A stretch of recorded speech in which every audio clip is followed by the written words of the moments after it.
Hello and welcome to Sigh of the Abyss. This is a dark fantasy visual novel that came out in October 2024. We have a female protagonist and apparently we can change her name, skills and romantic preferences.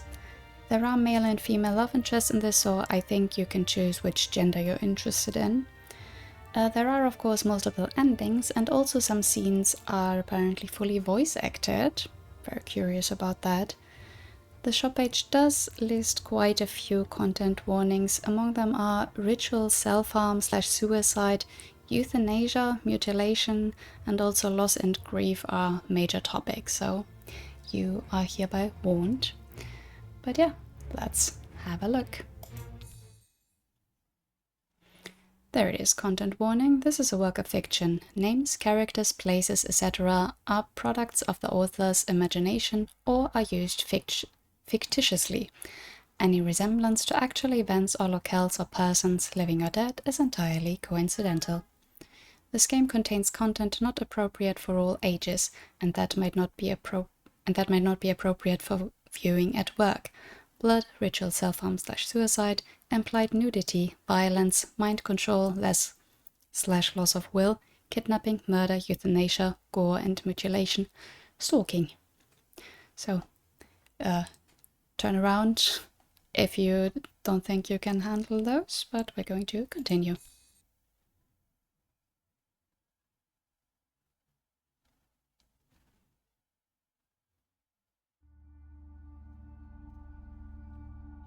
We renounce the false sun. To find solace in darkness.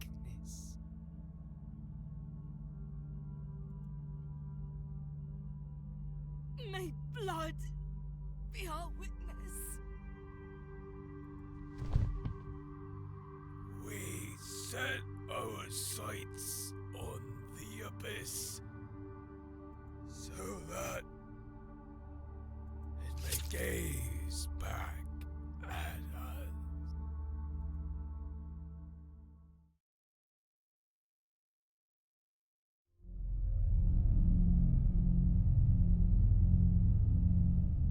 Sigh of the Abyss.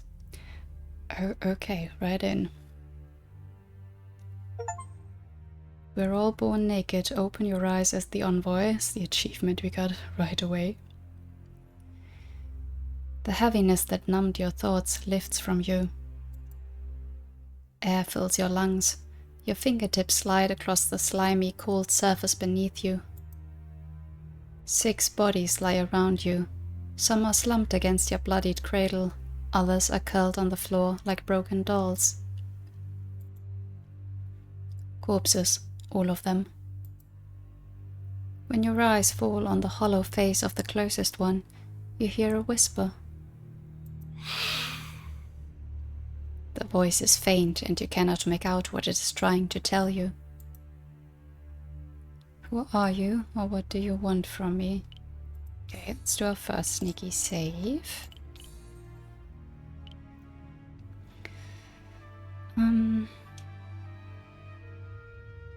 Sure, who are you?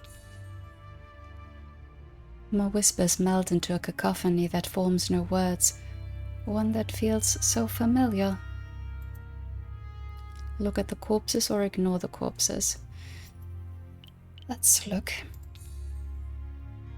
The candles paint dancing shadows across the ashy faces of the dead who surround you. The blood that clumps your hair and stains your skin is theirs, that much you understand. Did they kill each other? Did they kill themselves? Unanswered questions on Mars as another faint voice caresses your ears. In this moment, you hear sounds coming from outside, muffled voices, footsteps, the clink of something against the door. 2 figures spill from the entrance. They couldn't look more different, yet they bear the same expression. Ladies, aid me! What happened here? I'm gonna try make the voice a little louder. That's okay. Don't say anything or I don't know. I mean, at this point, we don't know. At least you're honest. The shorter woman squints to study the corpses in the candlelight. Shaggy hair frames her face, and the scar on her lips draws your gaze. They killed themselves. But why? You have no answer for her. We should leave. The tall woman hands you a cloak. The candlelight makes the gold trim of her dress shimmer. As her eyes, sharp as blade, meet yours, a single whisper touches your mind. Would freedom suit her shackled self? This time you understand its words. Choices can raise or lower your approval with specific characters. You can hide approval in the menu here, saw that. Okay, repeat what the whisper said. I just heard a voice, or pretend nothing happened. That seems to be quite the choice. Like, do we keep this quiet? I don't know if I want to repeat it. So it's pretend nothing happened, or I just heard a voice. I'm gonna try to be open about it. Maybe that will help us understand more about it. That's never a good sign. Never? Can it not be? I hear you, like I get what you mean, but... The taller woman makes a face and wraps the cloak around you. Silas, here. The tall woman produces a small bottle of oil from her belt and hands it to the one named Silas. Gotta make those a little louder still. I still don't know why you want to do this, but sure. Then she places a hand on your back and firmly guides you from the room. Let's put some distance between us and the blaze. The night sky looms over you, threatening to swallow you whole. A full moon bathes the fields in silver light. The stars seem to dance before your very eyes, mad like the cicada's song. You have so many questions. Who were the people lying dead inside the shack? What did they do to you? Who are you? The acrid smell of burning flesh dries your mouth. Why couldn't you set the place on fire yourself? The use of unsanctioned magic outside of the city would alert the halls. And we can't have that, can we? By the way, where are your manners, miss? Whatever do you mean? You didn't even introduce yourself to our friend. I'm Silas, by the way. The tall woman straightens her shoulders and gives you a practiced smile that doesn't reach her eyes. Allow me to correct my mistake. I am Marinette, third of the council, Indicatrix, the meritor of the halls, and... Indicatrix, okay. Never heard that. A name is enough, you know. Fair, especially in this situation. Maran, was it?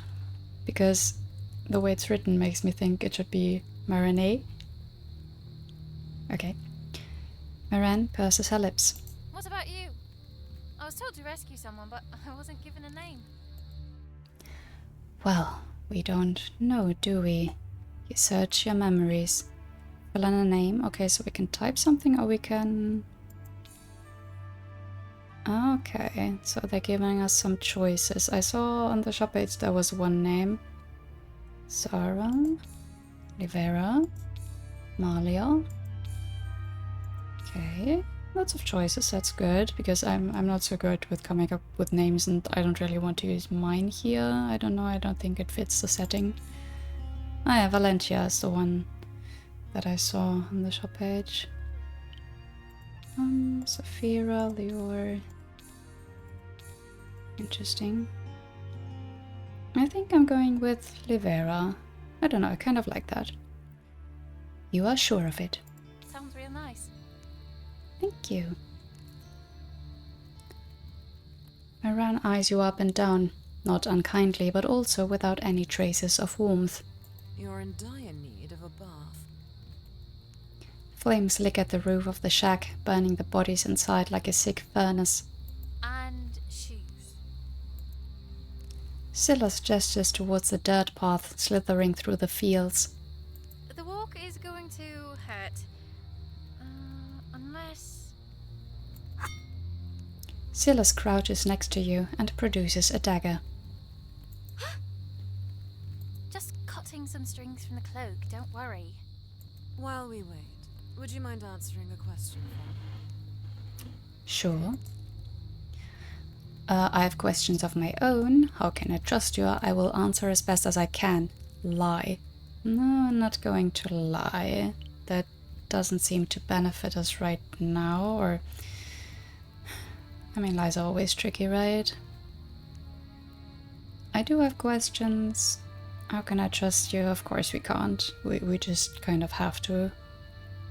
So, I will answer as best as I can. Excellent. We're quite isolated here. How did you come to be in such a place? Were you brought here, or did you come here willingly? And do you recognize anyone among the deceased? I don't remember anything. Oh, we do have a voice. Okay, nice. I do like the voice acting so far. It's very good. That doesn't sound good. Aye. The awareness you were trying to repress blooms like a bastard flower on your mind. You did not exist the previous day. You came into being mere minutes ago. That's disconcerting. Your silence is enough of an answer. You have no memories, for one cannot remember what never was. It's quite scary that those people could clean someone's head like that. I don't think you lost any memories. Moran steps closer, and her piercing gaze makes your stomach twist. Does she know? You should look at yourself in a mirror. You look like an old malevolent bat. Excuse me? Give her space. Let her breathe. And you, raise your leg. You do as Silas requested, and she wraps your foot with the fabric she cut from the cloak. Now the other, please. Like a faded stain on your psyche, a word comes back to you. Envoy. A shaky breath leaves your lips. I am the envoy, or don't say anything. Man, these are some really tough choices to make early on, but it's all about trusting them, I suppose. Yeah, we're going truth route. I am the envoy. What does that mean? Moran takes a step forward to look into your eyes. She looks about to say something, then she shakes her head. Can you walk now? You take a couple of steps. The bandages help with the roughness of the dirt road. Yes. The safe house isn't far, I promise. You have a safe house. 'Tis but a little place she can use until I find more suitable living arrangements. Miss, I don't trust you alone with her. And I don't trust you. See, we have something in common. I like their dynamics. Why should I follow you or don't say anything? I mean, what other choice do we have? I'm just going to accept it. Where's the safe house? In the Eastern Hold. Not really a place to be alone at night, huh? How about this? I bring you there safely and you let me stay as well so I can keep an eye on her. I don't need to be watched over or don't say anything. I wouldn't mind the company. So I'm not gonna say anything. Moran looks at her intently. You follow her gaze onto the frayed collar of Silas' blouse, held together with 2 buttons and a belt, and the stained vest that covers her. It looks like you could use the job. Oh, I have a job already. Being her bodyguard. She crosses her hands and stares Moran down. Why do you think I knew where she'd be? Very well. Moran, who has only been to the safe house once, gives her first the address, met with a blank face, then a general description of the area. Yeah, I know where it is. And I even know a shortcut. The green hills bathed in moonlight soon turn into a stone road cordoned by small buildings. I can't believe no guards came. What if the fire spreads to the fields and the city? The cicada song grows fainter. The longer you walk, the bigger the wall around the city becomes, until it swallows half of the sky. We'll need to take a side entrance. Side entrance? Don't tell me you left the city through the main gates. She guides you to the side of a small house built against the fortification. The wall there is covered in flowering vines. She moves them aside to reveal shattered bricks. How industrious. I hope that's a compliment. Moran rolls her eyes. You're silent. How was the walk? Do you feel any pain? I do not. Thank you, Moran. Thank you, Silas. Don't say anything. Can I not thank them both? That's a mean choice. That is a very mean choice.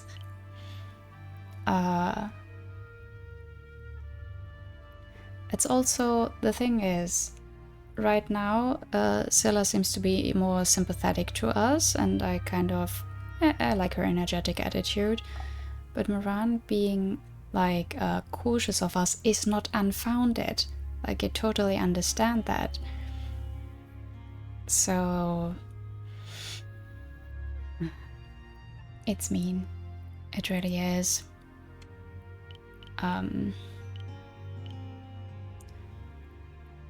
I guess it's her safe house, so I'm going to say thank you, Moran. She smiles at you. You follow them through the crevice. The inside of the wall has a dark mass of bricks marred with lichen and time. After a minute of walking, Silas removes a wooden board and lets you emerge first.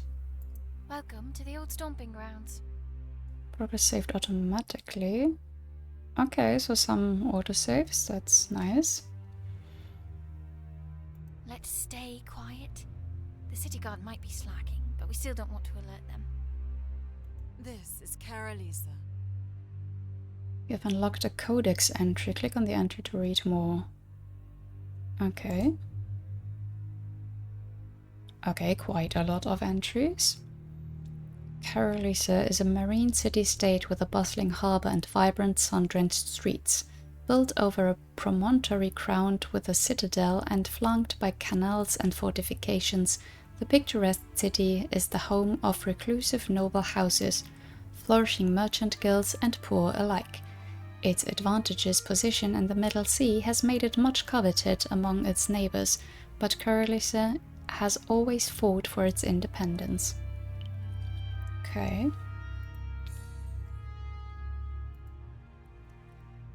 Carolisa is a maze of winding alleys, of buildings so haphazardly tall they look about to topple over, grounded only by the vines wrapped around them. Silas navigates you through the dark streets until Moran recognizes the safe house. It's this one. She guides you to what looks like an abandoned building with a small door. Mind the step. Moran sends a flickering light into the room, and all the candles begin to burn. What happened to your no magic rule? I'm within the city walls now. The windows are covered by thin curtains, and an old fraying carpet darkens the middle of the low room. Marks on the floor tell you that there used to be more furniture, but the only pieces remaining are a table and 2 benches. Oh, it's not bad at all. It's nice, or don't say anything. Yeah, let's be nice by saying it's nice. I mean, we can be grateful for anything right now. It's nice. You don't mean it, but it's sweet of you to say. Moran closes the door behind her. I should return to the halls post-haste, but you do need a bath. Follow me. Okay, I'm gonna say it, already missing the voice acting, just because it was pretty good. Very nice voices. I mean, I also really enjoy doing the voices myself, of course, but yeah. And not to forget, especially for an indie game, voice acting is very expensive, and it's like a whole process, like doing all the recording, editing and whatnot. So any indie game even having any voice acting at all, even if it's partial, that's already a huge feat. Okay, just putting that out there. Won't you tell me about... Leave your questions for tomorrow. The side room is clean, yet smells of mold. The wooden tub that lies in the middle looks new and out of place. Fragments of a mirror have been swept into a corner, but some still cling to a hanging frame. Allow me. Her arms move elegantly, like a dance. Water spills inside the tub from seemingly nowhere. Fire and water? Handy. Also, what happened with the mirror there? There must be a story there, right? Here, is it warm enough? You dip your fingers and the blood on your skin dissolves into red stripes. Yes. She stands in the doorframe, looking at you. No, through you. Moran, or stare back? Yeah, let's call her name. With a sigh, she snaps out of her reverie. Call me after your first rinse, when it's not going to be enough. Yeah, with that much blood. Only then does she leave. Once you sink into the tub, the water turns scarlet. If you lie completely still, you can see your own reflection. Our hope takes your shape. You are not alone. We birthed a speck of divinity. The whispers are back, soft yet clear in your mind. May you save them from themselves. Will you spread its message? Your own eyes stare back at you, reflected in the dirty water. The top of your head is still dry. You submerge yourself, holding your breath, and scrub away the clumped blood with your fingers. After a minute, Moran knocks before entering the room.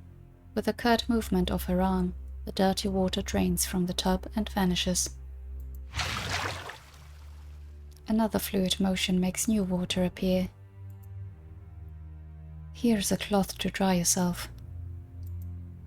Don't forget to extinguish the candles when you go to bed. A mattress is waiting for you upstairs. Where's Silas, or are you leaving? Yeah, where's Silas? She's already upstairs. Once you are finally clean, you dry your body with the rough cloth she left for you. Your own limbs are foreign, yet familiar at the same time. You look for scars, but can't find any. Just as Moran instructed, you snuff out the candles left for you and walk upstairs. Silas is curled on the floor in a corner. Good night. The only mattress is rough, almost spiky in certain places, but you find a comfortable position, hide under the thin sheets, and close your eyes. It's gotta be freezing, right? No clothes.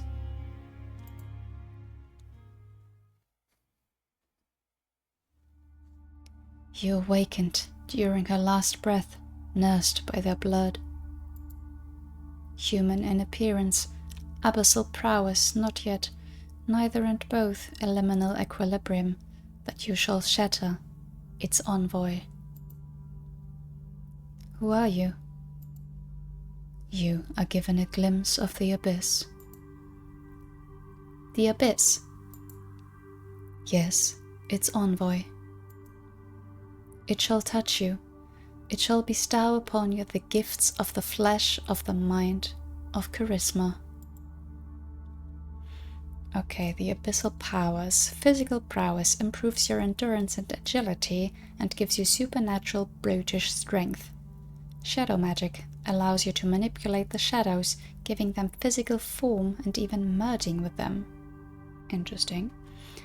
Enthrall mind allows you to charm, enthrall, and enfeeble the minds of mortals. All very handy to have in different situations.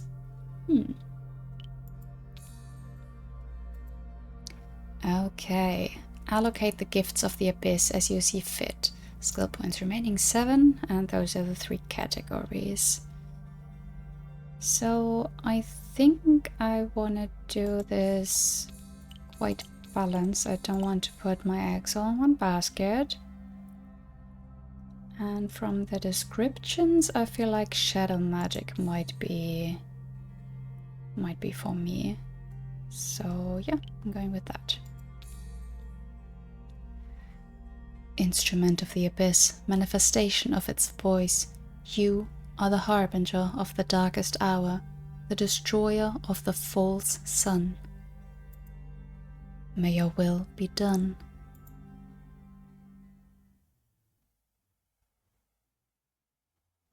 Okay. I'm curious about how those skills are actually gonna be integrated. Is it like skill checks running in the background? Or do we get certain choices only if our skills are high enough? We'll see. How did you get in? I have my ways. And why are you bejeweled from head to toe? Do you want to get mugged that badly? Silas and Moran, the 2 women from yesterday, are arguing by the staircase. Talk about a rude awakening. Livera, I apologize for the ruckus. Good morning. Moran climbs the stairs to place a bundle of clothes on the stool next to you. These are for you. Thank you. You stretch your limbs and sit on the mattress. Clothes are a most welcome gift. You have never seen garments like these before, yet your fingers know what to do. They close buttons, secure belts, and adjust the jabot on your neck. The pin that secures it is particularly beautiful. Yeah, that's a nice outfit. The dream that so vividly haunted your sleep comes back to you. In it, something called the Abyss spoke to you. It called you a destroyer, it called you envoy, it instilled you with gifts. All of these are true.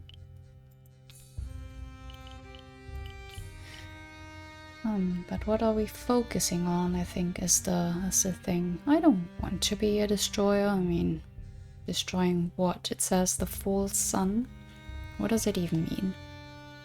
As long as we don't know what that means, I don't want to be a destroyer. Envoy came up several times. The gifts.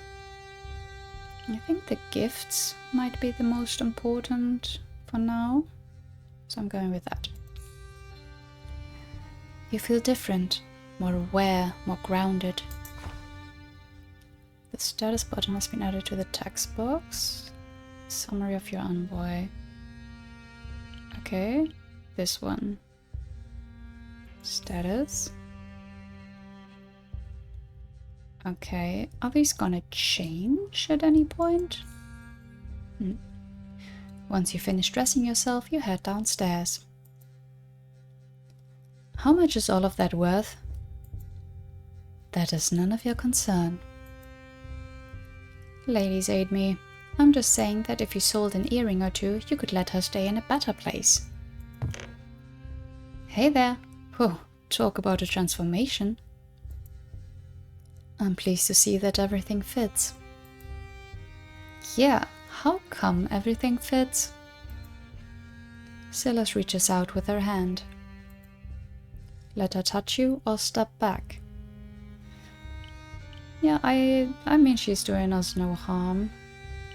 Let her touch you. She runs her fingers over the fabric on your arm. It feels expensive too. Don't tell me you had clothes ready for her. That's correct. How convenient, or how is that possible?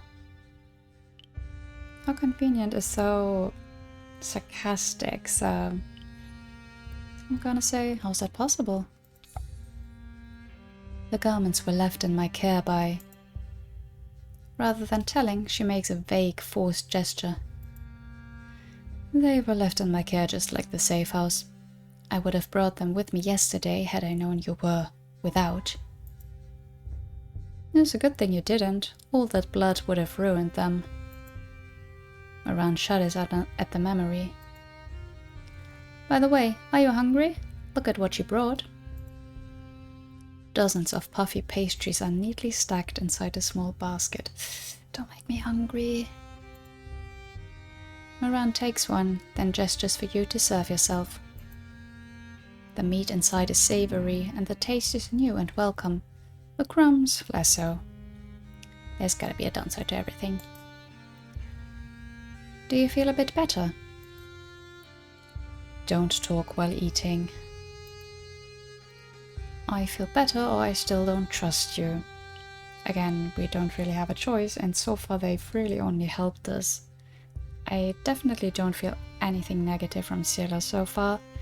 Moran, again, we don't know how much she knows about what an envoy is, the magic thing. Is she just cautious? Does she want something from us? We don't know. We can only find out. So for now, I think it's okay to trust them. I feel better. You look more alive than yesterday. Say, you must have questions. We came out of nowhere, set fire to the place, and Miss Fancy Schmancy over here even had a place lined up for you. Not like I'm complaining. Allow me to be crystal clear then. While last night was the first we laid eyes on one another, and you, for that matter, Silas and I appear to have the same goal. Really, they sounded like old friends to me. I was instructed to extract you from whatever that horrific place was and assist you. Who instructed you or assist me? Those are both very good questions. Oh dear. I don't feel like she will tell us who instructed her. So I'm gonna go with assist me. That is correct. The safe house, the garments, these are but a fraction of the aid I can offer you. I don't have fancy stuff to give you, but the miss is right. I have the same job as she does, keep you out of trouble until the pay stops coming. Your breakfast companion's admissions make one thing clear, if nothing else. Whoever it is, someone clearly thought you required protection. Interesting. And not just two individuals, I mean, I think we can assume that both of them come from different backgrounds, so two factions want to protect me? Maybe? That blank face you're making isn't good. Did any memories come back in your dreams? Any names or hints as to who you are? I know who I am the envoy, or I did not dream of anything, which is a lie. You're still trying to go with honesty. I know who I am the envoy. And who do you speak for? The Abyss. There's no need to make stuff up if you can't remember. Scylla seems convinced you are lying to save face, but Moran's pensiveness tells you that she might believe you. So, I know we're supposed to help her, but help her do what? I don't imagine you'd know, miss. Yeah, that's why I did the assist me reply because I had hoped you'd tell me like what the goal is here. Moran's lips pursed together. That's a no from her. If the presence in your dream is to be believed, you are to bring the darkest hour forth and destroy the false sun, whatever that might mean. The only thing I can think of would be regaining her memories. Moran makes a face. I think we should take a stroll and let her see the city. And, since I'm supposed to be guarding her and everything, maybe we could stop somewhere and get a mattress for me as well. Fate beckons her, and all you're concerned about is a mattress. Moran definitely knows more than what she is telling you. Yeah, thought so from the start. Yes, because when sleep beckons me, I'd like to have something between my arm and the floor. You're pragmatic to the point of dullness. I'm not hearing any better suggestions. To understand what the darkest hour and the full sun are, a visit to the city seems indeed in order. It could be a chance to further rouse the whispers. Moran and Silas dismissed them at first, but they could be the key to understanding what the abyss wants from you. You lay your eyes on Moran, and a voice soon wraps around your ear. What is the price of freedom if shackles bring comfort? It's cryptic, yet it points to something.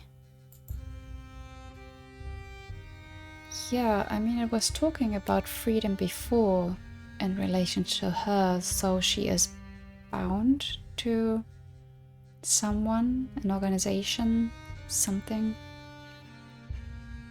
She is acting on behalf of someone, definitely. Like, I think we just know that much.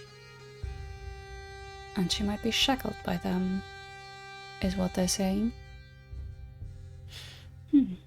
Can we free her? I would like to see the city. Silas gives Moran a smug look. Very well, let us go then. One thing first. Silas produces a sheathed dagger from a hidden pocket in her vest. Take this, Livera. I don't want a weapon. Where do I put it? Or thank you. I think having a weapon doesn't hurt. We don't have to use it. And yeah, she obviously thinks we might need it, so thank you. You can probably secure it to your belt. Some hoops trim the belt's back and you secure it well. Nice. A bit out there. Not as much as the Miss earrings, however. Moran gestures towards the front door. There's a black cloak hanging from it. You'll cook alive in it, but it will conceal the dagger. Okay, so it is a warm climate. The fabric caresses your fingertips, light yet sturdy. Go first or after you? Yeah, I think we're not, we don't know where to go, so after you. Silas opens the door and walks out. You follow her. A sharp smell makes your nose wrinkle. Ugh. Moran fans her face. I forgot that this part of the city doesn't have sewers. I hope the rest of the district is more pleasant. Not really, but houses become fancier the closer you are to the canal. Once you reach the main street, the stench of urine is replaced with a fragrant scent of fresh bread and the sweetness of butter. Again, don't make me hungry. People come and go, carrying tools or barrels. Loud hammering from a workshop punctuates the air. The buildings on the other side of the canal are in a much better state, just like Silas said. Does it bring back any memories? The view? Your eyes cling to any details that catch your attention. The bell tower of a shrine, 2 two bridges forming a sinuous reflection on the water, the city guards with their shiny halberds. That's a no. Doesn't surprise me. Livera's not dressed like someone who'd hang out on this side of the canal. The thing is, that's not our clothes, so why is us being dressed in any way mean anything? Why wouldn't I, or where would I be hanging out instead? Yeah, let's go with this one. She points with her thumb to the houses across the canal. Where the rich people are. The austere tolling of a bell piques your interest. That comes from the shrine over there. An old statue stands in front of the shrine, armed and at the ready. Many of the details carved into the marble have been lost to time. Who might the statue depict? I think it's one of the generals that fought in the war 200 years ago or so. You look around for a plaque, but don't find any. The building behind the statue has a squat bell tower decorated with a rising half-sunburst. Oh dear. A whispered tale, religion. A story spread amongst urchins, thought to have been written by a priest in days gone by. Its credibility is in question. Academics debate between if the story is a miraculously preserved piece of shared culture from eras gone past, or if it's just wished history. All stories start the same, once upon a time. So, once upon a time, there is this traveler who serves as a messenger for the ladies of dusk and dawn, because they're closer than folk say they are. This traveler, we don't know who they are, what they're like, besides that they've got hair like charcoal. Every one of us, we've got our own traveler, and you can figure out yours after I'm done spitting out the story to you. The traveler does the same thing every day between dusk and dawn. They carry gifts from the ladies back and forth. A bit of the dark from dusk, a bit of the light from dawn. Why? Because the dusk having a bit of light makes her her, not the night. And the dawn having a bit of dark makes her not the day. They keep each other alive by sharing, just like we do. Besides that, everybody's got their own traveler story. The traveler did this and that and all sorts. Don't matter if it contradicts somebody else's traveler. That's their traveler, yeah? Not yours. What's your traveler gonna do? Okay.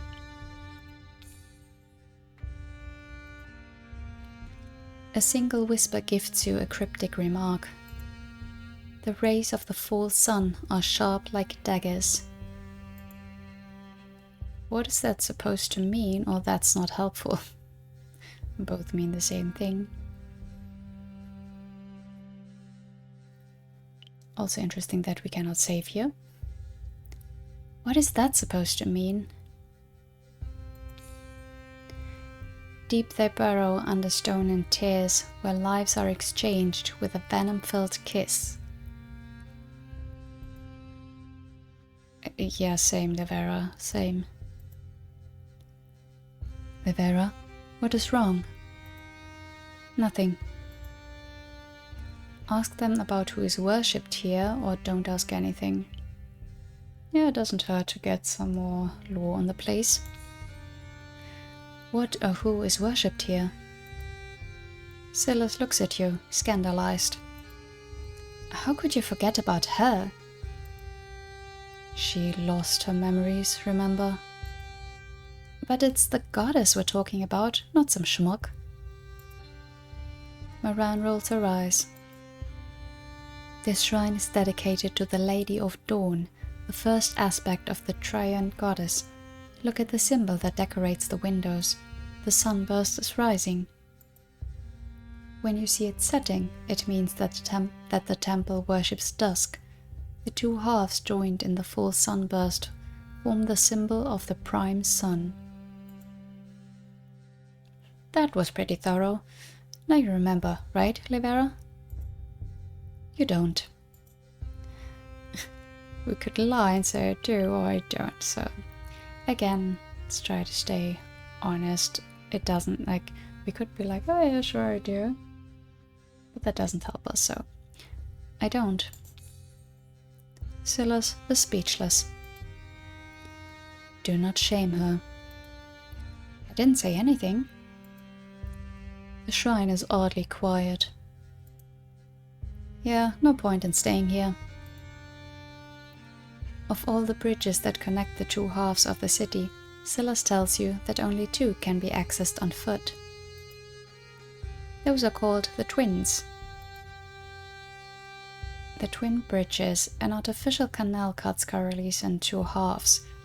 On one side, the western hold encroaches the wealthy heart, sprinkled with villas and gardens, workshops and open squares. On the other, the struggling eastern hold, where the poor live, and those with jobs that deal with carcasses or harsh smells, tanners, butchers, candle makers.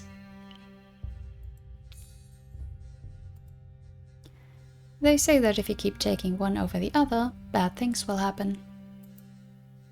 Who says that? Everybody does. Moran shakes her head in disbelief. I'll be taking the southern one. Gotta keep the scores equal. I will be taking the closest one. They both look at you.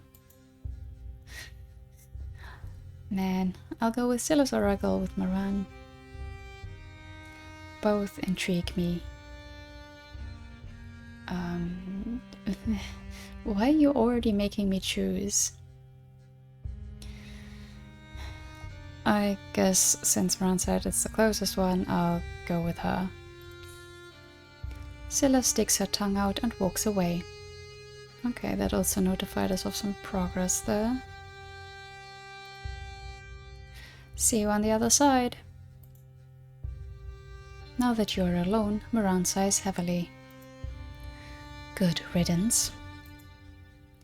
That's harsh, don't you think, or don't say anything? Yeah, that's I'm missing the word. But let's talk in favor of Silas here. I won't deny that. She fixes an invisible crease on her dress. Shall we go? The cobblestones of the bridge have been smoothened by thousands of feet. Along its edges, beggars keep their heads bowed and their hands raised. A lone statue stands on the rails, that of a man holding a vast emerald-eyed fish. The gemstone catches your eye, even in the shadows, cut to catch light from all angles. In the distance, 2 city guards keep watch, on the statue it seems. I was about to say that it seems risky to have a statue with a gemstone in there. Like, wouldn't someone very quickly try and steal it? So yeah, that makes sense. What do you think of the city so far? Rather than waiting for your answer, she continues. I was thrilled to finally walk its streets, only to find them filled with despair. Her eyes fall on the beggars lining the bridge. You were thrilled, or don't say anything? You were thrilled? The blue fabric of her dress catches the light and shimmers ever so slightly. I belong to the halls of elevation. I am allowed to leave them only during special occasions, the solstice festival, for example, or an assignment. As Indicatrix Emerita, I do not get to leave them at all. That might have made my expectations too grand. When I see these people here, countless feelings wrestle inside me. But you, do you feel anything at all? Sorry. But you, do you feel anything at all? Her question seems to make time stop. Behind you. Skill choices are either locked or unlocked based on your abilities. Okay, that's what I thought.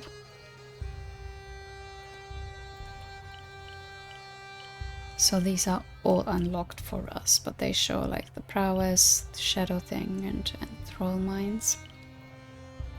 Okay, behind you, you feel danger, you feel something change around you, or you feel your fingertips tingle. Is it danger or is it just a change? I think the fingertips tingle is too vague. Something change, yeah. Feel danger. Let me save.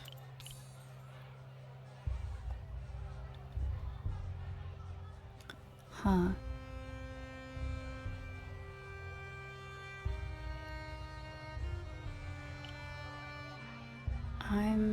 What was that question?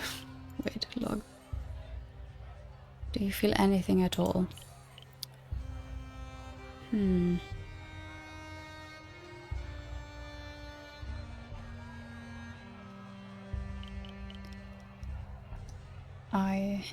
I'm going to go with you feel danger. Someone lurches forward. Steel flashes for a second, aimed at your side. Step aside or redirect the knife.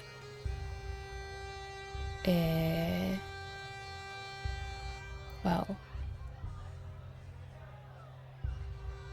Gonna try... Oh, I don't have that option. Okay, that's a thing. If we had more physical prowess, I guess we could also redirect the knife, but we can only step aside. No, you are faster. When you step aside, the scoundrel falters, blade in hand. Shit. She pockets her blade and throws herself into the crowd. What happened? That woman. She was aiming for my belt. Silas' gift, the dagger, is the only thing hanging from it. We should inform the guards of what happened. A couple of them are relaxing by the canal. They are not happy about the interruption, but seeing Moran makes them suddenly eager to aid you. Okay, with how relaxed they look, I thought they wouldn't be any help at all. But yeah, that danger one seemed like the, I guess the most obvious one. I was just hesitating because the shadow thing, yeah, because I'm very interested in that. But danger was the most straightforward one. And I guess if we just felt any change, maybe that wouldn't have helped us. Maybe it would. Maybe you can solve that situation with either of the skills. Very interesting system. We'll handle it from here on. Very well. Once you cross the bridge, clotheslines heavy with colorful garments link the windows of the tall buildings of the western hold. We need to wait for Silas. Yes, that impossible woman. You dislike her. I believe the feeling is mutual. May I offer you a word of advice now that you can't overhear? Yeah, I've been waiting for some more open talk from her. Do not proclaim so freely you are the envoy. But... okay, I'm with you. Again, I was only being open about it because you two are so far my only allies in this. Or I hope you'll be. But yeah, just screaming that out to the crowd is not a good idea. I can see that. The words die on your lips as Silas scampers to your side. Hey, you're alive. The witch didn't eat you up. Moran gives you a meaningful smile and ignores the barb directed to her. Shall we go? You'll like the heart, Livera. You'll find anything you want in it, and plenty of things you certainly did not wish for in the other districts. The fort perched atop Carolise's highest hill looks even grander now that you're closer. Faint whispers caress your ears as your eyes drink in the view of the fort, yet they speak no word. That's the citadel, Carolise's seat of power. Ladies forgive you. Don't tell me you have memories of that place. I do not. Scylla sighs in relief. So, about my matches. A seamstress would probably have enough scraps to make the cover, and I think it's haymaking season, so the stuffing should be easy to find. Before we indulge Scylla's banality, there is somewhere I would like to show you, Livera. It may well revive some of those lost memories. She looks at you, a small smile of insincerity tugging at her lips, and begins walking. What? Don't tell me we're going there of all places. Okay, I was afraid they would make me choose again now.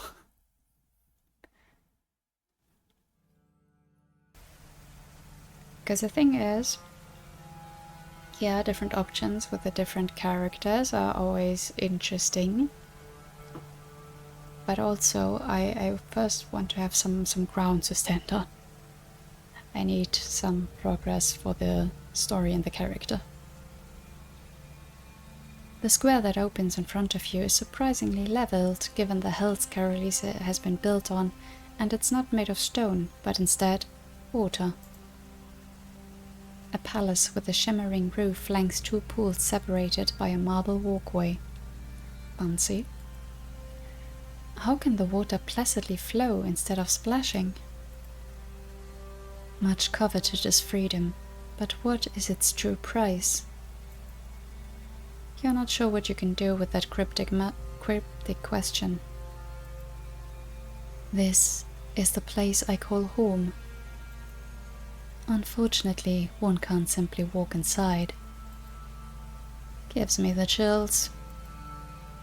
Oh, it's beautiful. It has no door. Silas is right. A waterfall splashes where the entrance should be, feeding the pools without making them spill over. And the water makes no sense. I mean, I assume it's magic. Magic makes little sense to the uninitiated. Fair. Is freedom much coveted in these halls, or is the waterfall the door? You're making me probably run out of save slots real soon. Maybe I should just go for it. So far it doesn't seem like we're in danger of running into a bad end immediately, so... I mean, yeah, the waterfall is probably the door. Do we go straight in with what the voices have been telling us? I'm curious. Is freedom much coveted in the halls? Why do you ask? Well, it's strange to see a mage walk outside like you are doing. The square gives you a full view of the citadel from below. The portcullis that guards the main gate is lowered, and you spy a cordon of cypress trees winding down the hill. The citadel's off limits for us. Why? Normal people can't enter. It's where the nobles and merchants decide how to run the city. None of the whispers speak up when you gaze upon the fortification. Strange, you were sure they would talk. Only Moran, the halls and the shrine have managed to rouse them so far. I have seen enough here. Moran seems disappointed in your reaction, but follows you nevertheless.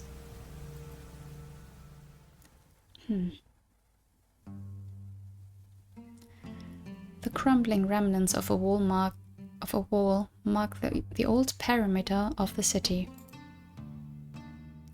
Carolise used to be much smaller centuries ago. A woman takes a brick from the wall and places it into her wheelbarrow. The guard stationed nearby ignores her. Hey, how come the safe house looks so nice? Does it? I was expecting it to have a leaky roof or mice or no stairs. The interior has been maintained well, Carpet aside. It only needed a bit of cleaning. Did you clean it or have you been there before? Had you been there before? I visited it yesterday afternoon after learning of my assignment. I had to know where to bring you. Would you have been able to sneak back into the city without me? I'm sure I would have found a way. Silas gives you a friendly nudge. So that's a no. The only shop nearby appears closed. Its windows are caked with so much dust that you can't see through them.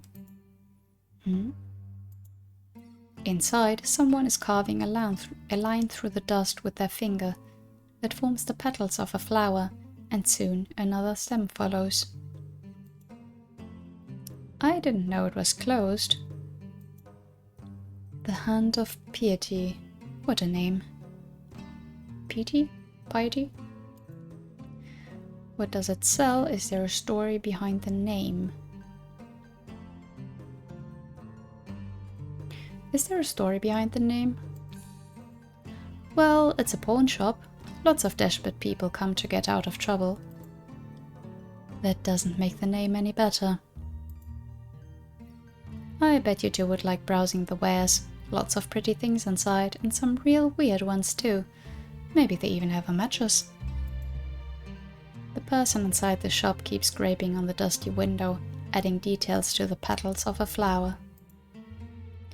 We should come back once it's open. I hope that's soon then.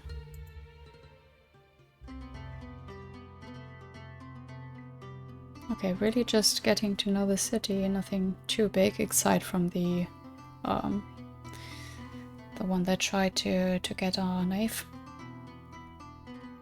You've been walking downhill for a while, and after a short set of stairs, you find yourself at the edge of a spacious square. The statue in the middle is frozen in a military salute, sword in hand. I'm sure you have some memories of this. It's the meeting spot. Should you tell them that you have no memories to speak of in the first place?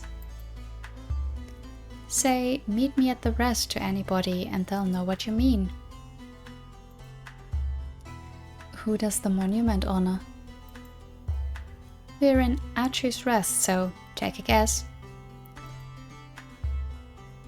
The marble effigy of Admiral Archie, the brave hero who repelled the Thayan invasion 200 years in the past, stands proud and tall in the middle of the Rest, the place where she was allegedly buried after her desperate last stand.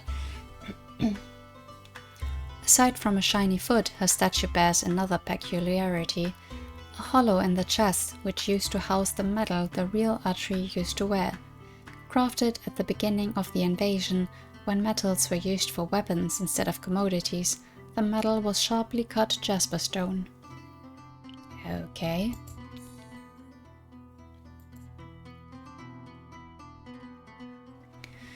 You all approach the statue, darkened with age. The woman captured in the marble stands tall, almost defiant, and looks beyond her blade with an expression you can't quite pinpoint. The inscription on the base of the statue is a poem that recalls the deeds of Admiral Archie, the hero that repelled the Thayan invasion some centuries past. More history. A minstrel's retelling of the war. 200 years ago, on this very same day, the Thayan fleet darkened the horizon. We didn't know of their intentions at first, and sent a ship to welcome them. It never made it back. They swarmed it with their savage mariners and sunk it. The fortifications you see crumbling in the harbor, erected in a single day by the Halls, who told the city to entrench itself and endure the assault. But how could we? It was chaos. Families fleeing to the hinterlands, leaving behind their elders. Nobles retiring to their villas, leaving the citadel unattended, leaving the seat of power empty. Then came Admiral Archie, and instead of enduring, she brought the fight to them. They were an endless horde, but she was protecting her home. You see the smoothness of her foot? If you climb the statue and rub it, it brings good luck. Yeah, I assumed it would be something like that. Statues all over the world have that. Moran looks at you with a grimace. Well, it is exceptionally smooth, or Silas, please. Well, it is exceptionally smooth. Oh, I'm sure people rub it, but how could it possibly bring good luck? Hello. Okay, I'm gonna have to get it out of my system right here, right now. Are we looking at another lost Todoroki-san? Okay, I'm gonna stop. That's the one time I'm gonna say it. A figure walks out from the opposite side of the monument. A lute hangs from the man's shoulders, and he dons the garish colors of an entertainer. Minstrels and other entertainers are forbidden from wearing blue or black, but anything else goes. Okay. Some elect to dress in garish colors, others prefer robes, some even enjoy performing in the nude. Huh. When he spies your group, he stops in his tracks. Why, hello there. Silas, do you know him? I've seen him around. You're the one that plays every night at the Rose, aren't you? That's right. Might I interest you in a song? Perhaps another time. We have somewhere else to be. That's too bad. Something shifts in his features. The shadows on his face deepen and his eyes turn an unnatural color. It'd be grand if you could step away for a moment then, while I speak with your friend over here. Oh. He's talking about you. You recognize the power in his words. It's the same you can harness. You feel it sizzle in the air, weightless on your shoulders. Silas? Marinette? Your companions step away with hazy blank eyes. Why did you do that? A thought that does not belong to you blooms in your mind. It's best we speak of the abyss without an audience. The Abyss? Are you an envoy like me? Hush, or you'll blow my cover. To anybody else, I'm a harmless little minstrel.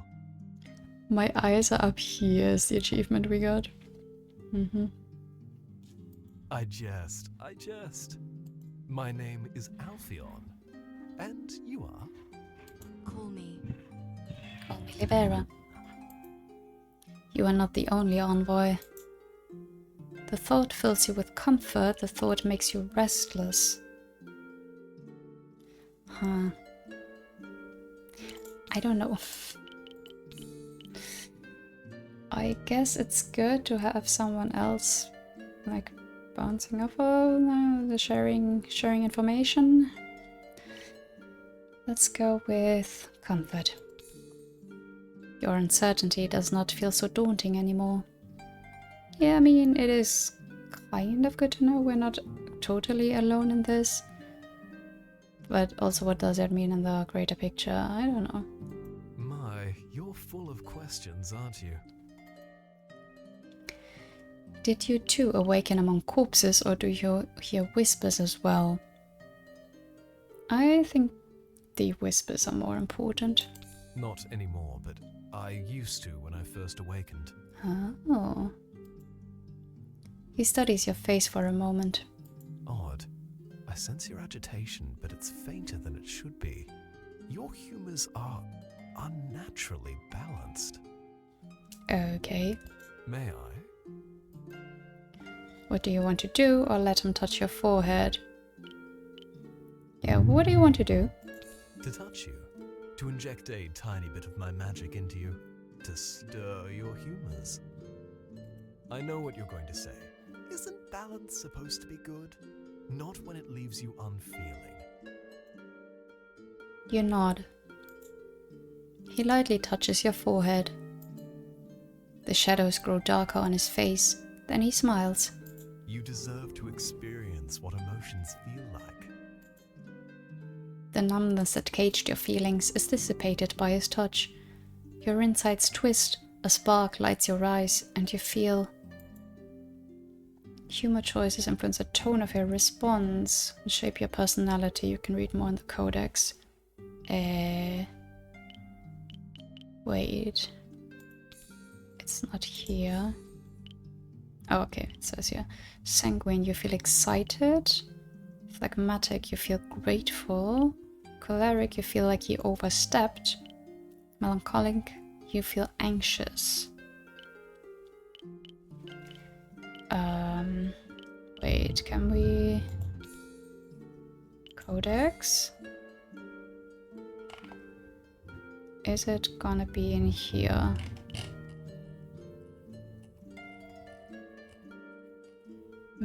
Guess not yet.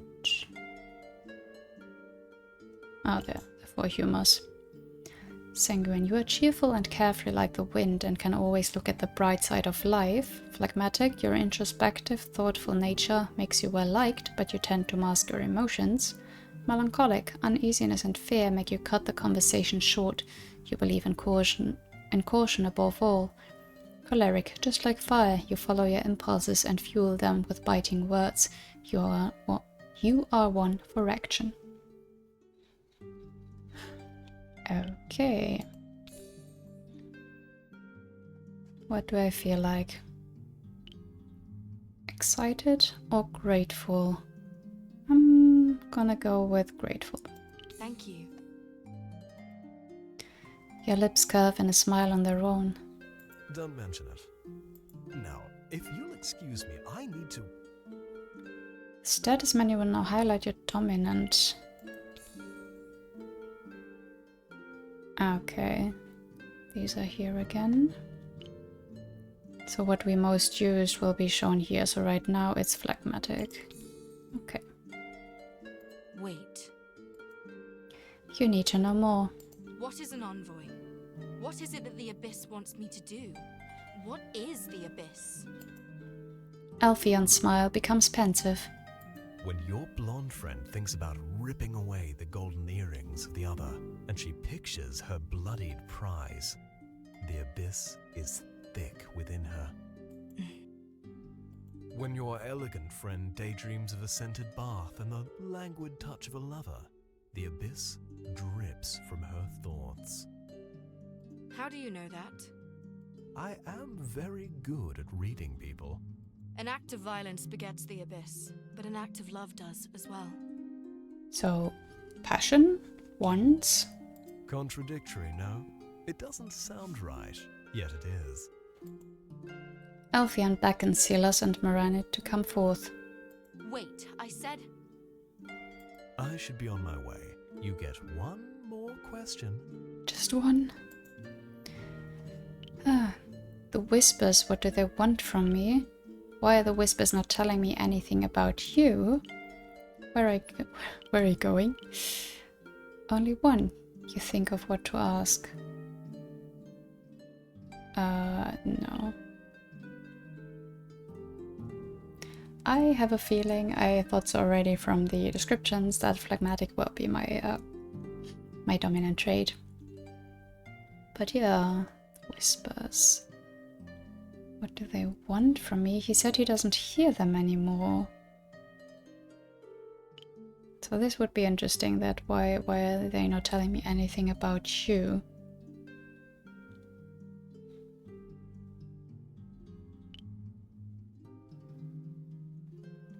What do they want from me?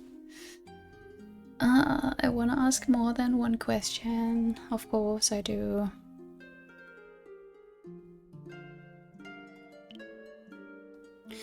Why are the whispers not telling me anything about you? Why are the whispers not telling me anything about you? Are they not? He seems exceedingly pleased about it. Great. Perhaps they don't recognize me. But they heard you call yourself Envoy. They're not alive, yet they're not dead either. Very helpful. They can't learn new things or change. All they can do is bother you until you put them to rest. Despite his eagerness to leave, he hesitates. Oh, who am kidding. You do get one piece of advice. Don't let your friend sleep on the floor. What? Before you can say anything, Alphion snaps his fingers. Silas and Marinette stagger forward. Silas, do you know him? Yeah, I've seen him around. You're the one that plays every night at the Rose, aren't you? How powerful must he be to muddle their thoughts for so long and leave them without recollection? Please, call me Alphion. I was just about to sing an ode to beautiful Atri. Would you care to be my audience?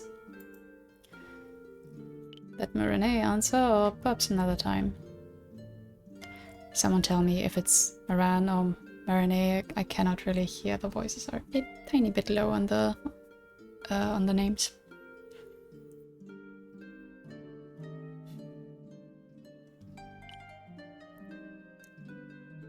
Yeah, perhaps another time. We have somewhere else to be. Maran looks at you, perplexed, almost as if you took the words right out of her mouth. That's too bad. Alphion bows to you and takes his leave. I feel strangely on edge. Do you want to go back and rub Aishi's foot? That's a good one. Can I do anything for you? What does that mean? Or do you want to go back to the safe house? I don't think it's that drastic, is it? I have to. Do you want to go back and rub Aishi's foot?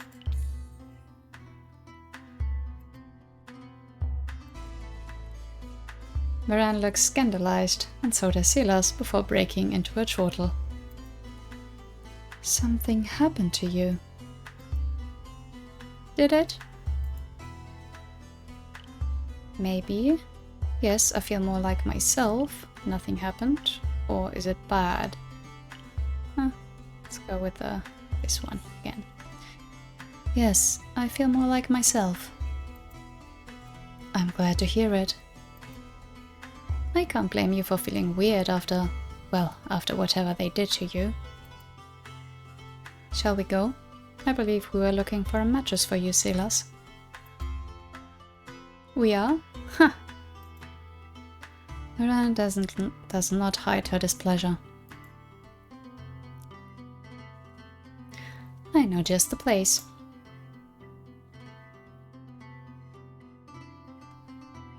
A needle and thread are painted on the hanging sign of a nearby workshop.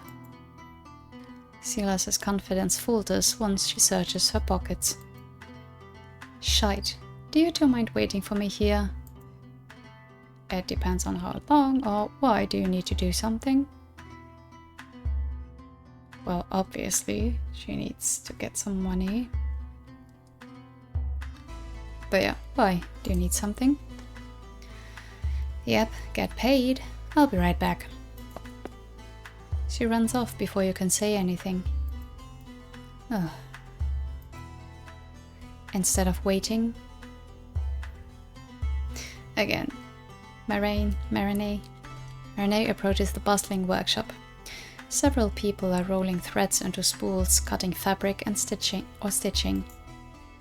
The laughter quickly dissipates, punctuated by a couple of gasps, and one of the seamstresses approaches you. Good afternoon. She smiles nervously. We're simple folk here. I'm afraid we don't have anything befitting your wealth. She bows her head quickly, fidgeting with her hands. Let us speak, or I think you might have just what we need.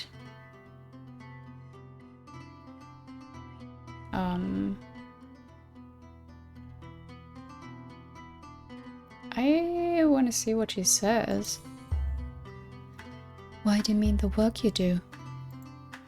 I'm not... We are looking for fabric to be made into a mattress cover. Do you happen to have any scraps that could be used for that? I'll go look in the back. The other members of the workshop furiously whisper among each other.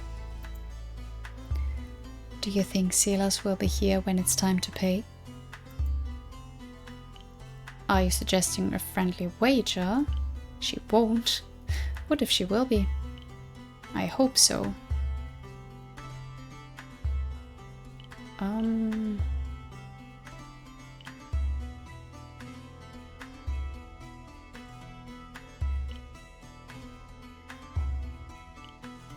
I don't know, any of these are fine. She won't is... I don't know. What if she will be? Then she will defy my expectation and several running speed records. The seamstress returns with several pieces of fabric. Which one is more to your liking? Marinette samples them, comparing them to the touch, and passes them to you for confirmation. This one. She settles for some sturdy linen. That would be 3 iron pieces. It will be ready in a few hours. Marinette takes a string of coins out of a fold on her dress and releases 3 from a knot. What about the stuffing? I don't have enough scraps for it. Didn't Silas mention it was haymaking season? Do you know where we could find some hay? You could secure some at the northern gate while we wait. As I said, this will take a while. Will do. You walk away and the bustle resumes inside the workshop. I'm afraid we need to wait for Silas after all. Why? Displeasure flashes on her face. I wouldn't know how to reach the northern gate, or the safe house for what matters. Really? Can't you use your magic? I wouldn't know how to do that either. How hard can it be? Or what if she can't find us? No, that's not it. We're also not going to ask for magic. How hard can it be? I mean, we're here the first time, so... I wouldn't know how to do that either. That's why I'm around, right? It took you long enough. It wasn't that long. We secured a cover for your mattress. It will be ready before dusk. Neat. How much was it? I forgot. I don't want to be in your debt. Say it was 3 iron pieces or stay silent. Huh.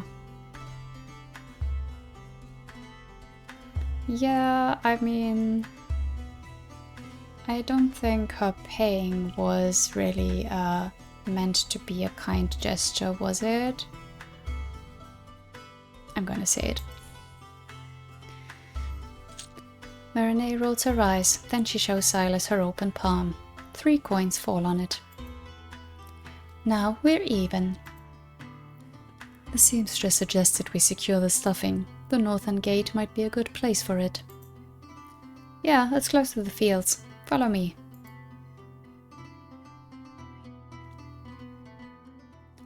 Someone has been following you ever since you left the workshop.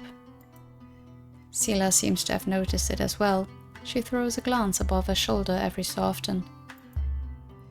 Should I say something? Let her handle it or step in? Let's let her handle it. As your bodyguard, I probably should. What are you talking about? Silas places her hand on her hip and turns on her heel with a frown. Hey! You turn around as well and see... Her toiling is a disgrace, for she was meant for a soft life in the shadows. The voice is a scream that leaves you dazed and disoriented. Inside you, turmoil, rage, disdain, love, tenderness, feelings that do not belong to you. You recognize the woman's dress. She was in the workshop, twisting thread around a spool. Good afternoon. You are from the Stitch and Seam, right? Yes, I was told to bring you back to the shop if you can't find your way. That's my job. The woman smiles awkwardly. Once again, the voice is roused. Once again, it is a roar, not a mere whisper, and its fierceness deafens you. Somehow, this woman is related to the whispers that haunt you. You're suddenly glad you followed Alphion's advice. I'll get questioned if I come back without you, so please. You don't need to keep your distance, walk with us. Gesture for her to come closer. Next time say something instead of skulking around, or we won't let that happen. Come with us.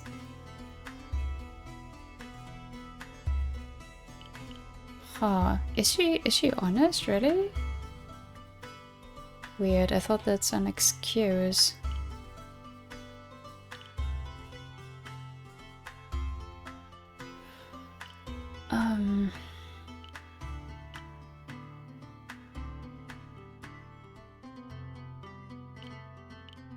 I mean, these are all fair. We won't let that happen. Come with us. Thank you.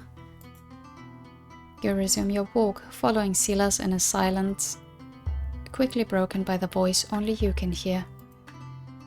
Her toiling is a disgrace. Clear and firm, the voice repeats itself when you focus on the seamstress. A bandage is tightly wrapped around her wrists, and gloves conceal her hands. She was meant for a soft life in the shadows. The voice seems more forceful than usual. Why? What is it trying to tell you? Why were you chosen to escort us back specifically? I wasn't chosen. I finished early, that's all. Her answer is polite and vague, for you are strangers and she is on duty. Befriending her could give you some more insight at the cost of time. However, would you really be friends if you became closer only to appease a voice in your head? Aren't some introductions in order?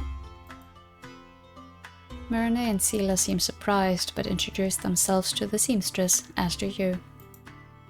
My name is Emilia. Miss Marinette, are the halls as wonderful as the rumors say?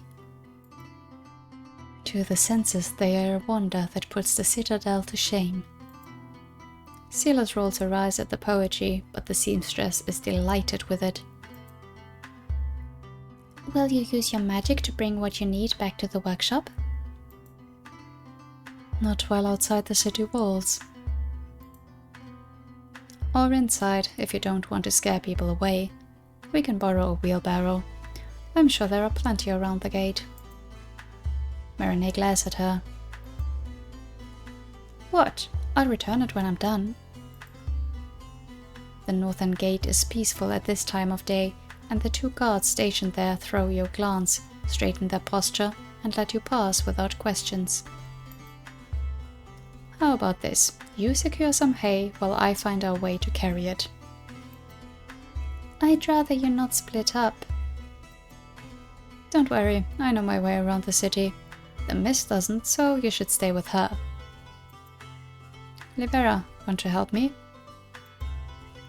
This is the perfect occasion to understand more of the whisper through Emilia. Agree to help Silas, or do you mind if I stay here? No, well, that's what I meant earlier. Like, yeah, you want character time, but also plot.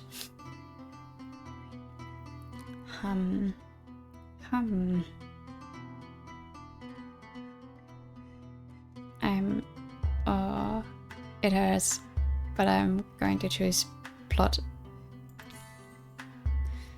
Not at all. Silas leaves you with Marinette and Emilia. I wonder how she'll try to explain herself to the guards if she gets caught. She won't. One hopes. The closer you walk to the stables, the stronger the smell becomes. A farrier is working on a horseshoe at the side, while a stable hand pours new water into the trough. Hello there, missus. The woman wipes her hand on her trousers. Are you looking to go anywhere? Not today. We are in the market for clean hay. She cocks an eyebrow. What for? A mattress. Wouldn't wool or fabric be softer, missus? It's not for us. Perplexed, the stable hand shrugs.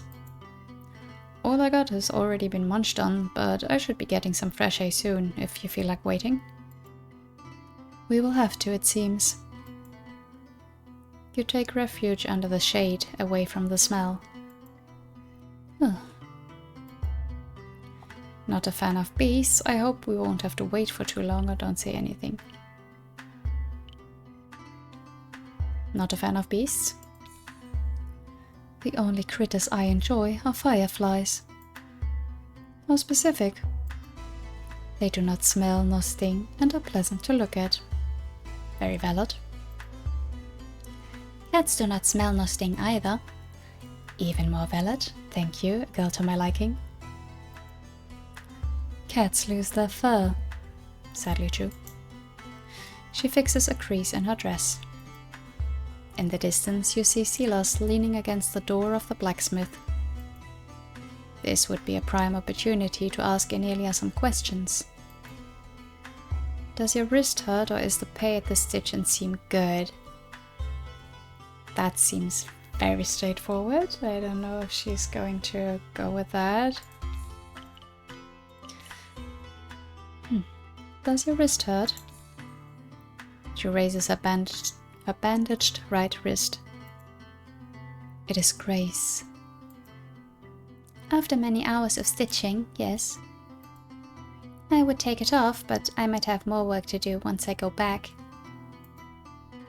Your question seems to inject some courage into the seamstress.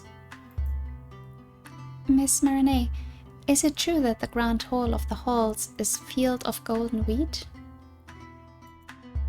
She seems enamored with the halls.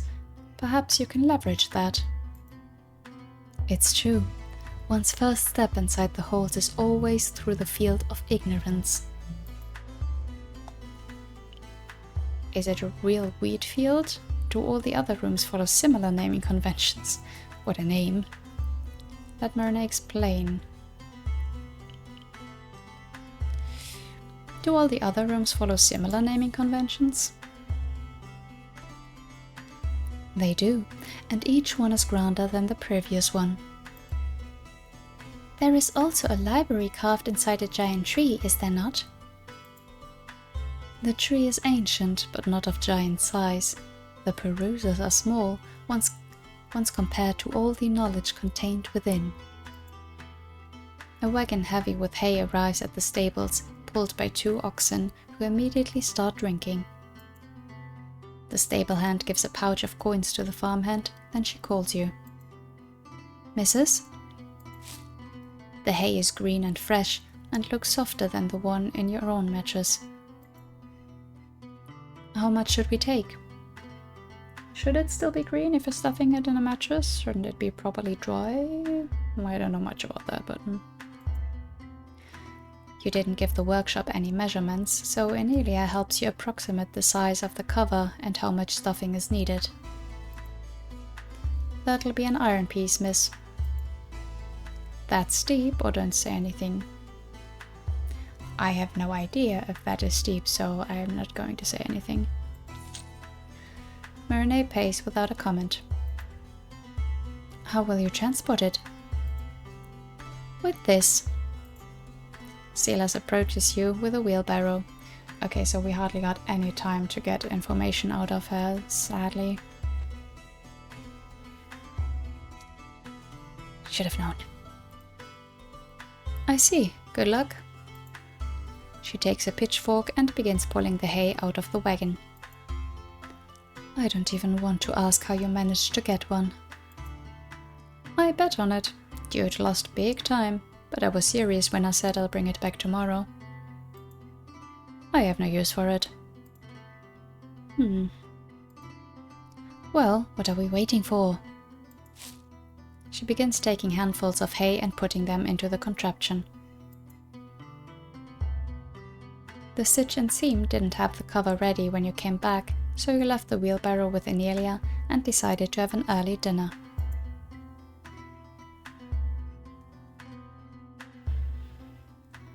Okay, I think I'm going to leave it here for today, just in the interest of the video not getting super long. But I am very, very interested in continuing this. Still so many unanswered questions. I really like this so far. Again, the voice acting, even though it's only partial, is very good. The art is very nice. We don't know too much about the story yet, which is interesting. Like we're getting lore here and there about the city and stuff, but it's, yeah, we're getting our bearings very slowly, which I don't mind. I do like a slow burn. And again, it's gonna be tricky balancing, kind of trying to go with the story and then with the love interests. And we haven't even met all of the characters yet, of course.